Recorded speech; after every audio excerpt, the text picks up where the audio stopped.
All right, the Padres are able to knock off the Rangers here big in game one of this series. If you're someone that wants this Padres team to sell, you want them to be smart about the pieces that they have on this team and use the last season of Snell and Hader on their contracts, use those to their advantage to help this team in the future.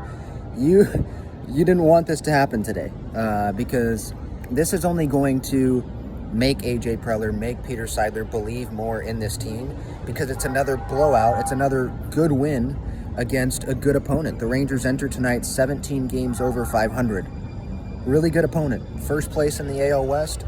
And so for the Padres here in the first game of this series to blow out the Rangers, and Joe Musgrove pitched really well, 6 shutout innings. This is only going to make Peter Seidler believe. He's going to look around at the ballpark tonight, which it was great, packed, sold out. He's going to look at that and be like, yeah, this fan base deserves to not give up, not sell. But what's smartest for this Padres team and what the Padres will do, those are two different questions. But about the win tonight, I mean, overall, it was obviously a good win. You know, Tatis is being Fernando Tatis Jr. The home run that he hit, 103 miles per hour, opposite field, a laser. Manny had a really good swing, drove in at least one run there on his single. And Musgrove, 6 shutout innings. He's pitching really well, continuing to have quality start after quality start. And this is why the Padres gave him this contract, you know, pitching in these big games. Now, should this really be a big game?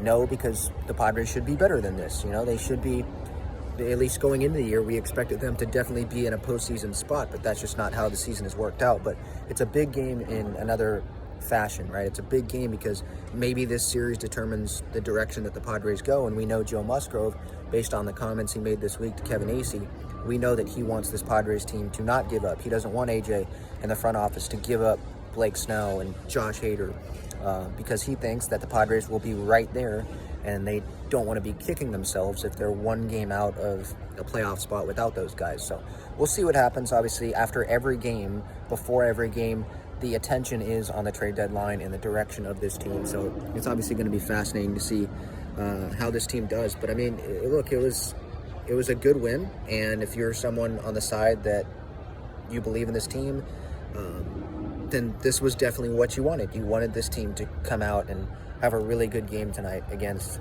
the caliber of opponent that the Texas Rangers are, a really good team. They're going to need these games. Again, I think the front office, I don't know if they're fully decided on what they're going to do, and this series is huge for that, so it's a good start. But this is how this Padres season has gone, right? The run differential, it's really good compared to the other wild card teams, but it's because there's a lot of games like these where they're blowout games. But what happens the next day? What happens the next couple days after that? They do nothing. So what are they going to do tomorrow? I think that's going to be really telling, again, against this same Rangers squad, because guess what? What happened the series finale against Pittsburgh, right? Like, they lose that when they could have won that, you know? And then they do really good tonight. What are they going to do tomorrow? Is it going to be flat like we've seen a lot this year? We'll see, but good win tonight.